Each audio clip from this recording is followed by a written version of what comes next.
That does bring up one more question about the cannabis. What's the reason that you're deciding to phase out? I'm going into franchising. Mm. So I bought a franchise and now my focus and attention is on that investment. People don't think of the end, right? People don't think of leveling up. So they buy a bunch of real estate and hold on to the real estate forever. But what makes more sense? I'm going to hold on to a net value of $300,000 worth of real estate, but then I bought a $500,000 business. You have to there's a leveling up, right? And so in business, those are considerations that people need to make, but people often don't do. They buy and hold real estate and they sell the real estate and then they go to Bahamas or they go to Dubai. You wasted your investment. I took $300,000 and bought a $500 to $1 million business. That's a level up. And so I'm now expanding into franchising and building out this franchise business. So that's why. Man, all right. So, I mean, I'm going to have to get your permission because, I typically talk to people for 30 to 45 minutes. We're already above the 60-minute mark, but you keep dropping it's a couple ways we can do this, Marcus. You can either spend about 15 to 20 more minutes with me so I can try to get into this franchise. Sure. Let's go for it. Going on. All right, let's go. So, all right. So, what type of franchise is this, and what made you decide to buy into a franchise instead of starting from the ground up?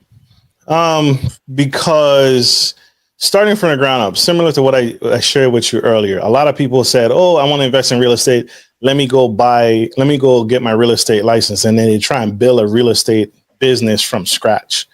Whereas I can buy into an existing model who's already done the research, already done all the legwork, and kind of categorize and done all the market research that I would have to do on my own.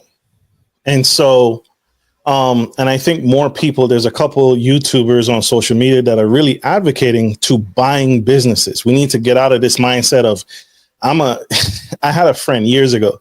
She does hair, she does weaves, and she does hair. And she came to me, Marcus, I'm going to be a mobile stylist. I'm going to start doing hair and I'm going to drive to my customers. And I said, why are you going to do that business? Well, no one else is doing it. And I told her, I said, there's a reason for that. Do you honestly believe you are the first woman who does hair to think outside the box that I'm going to just drive to people's house and make a killing? You're not the first woman to think of that. Trust me. Mm. And she said, oh, it'll be different with me. I'm better at it. So she tried it. It failed because it wasn't advantageous to the distance between housing and all the driving around and all the maintenance she had to do to her car. It wasn't economical. So, and the business failed. Like I tried to tell her, there's an advantage to buying an existing established business that you can skip all the startup. And this is coming from someone who has also started businesses from the ground up. So I know how hard it is. I know what it takes. I know how difficult it is. Well, what if you could skip some of that headache and buy an already established business? And so the franchise is a mental health practice. And so I bought into a mental health franchise that allowed me to learn from 20, 30 years of experience and wisdom and people who had already been doing this at the level of the $1 million plus. Because in order to better yourself, you have to surround your people with people who are better and in the places and spaces that you aren't in. Mm-hmm. And so buying this franchise allowed me and my co-founder, co-owner to put ourselves and strategically place ourselves around people who had already been in the industry. So right out of the gate, we have 20 plus years of experience because of buying into an existing business versus starting from the ground up. And so I hope that answered that question.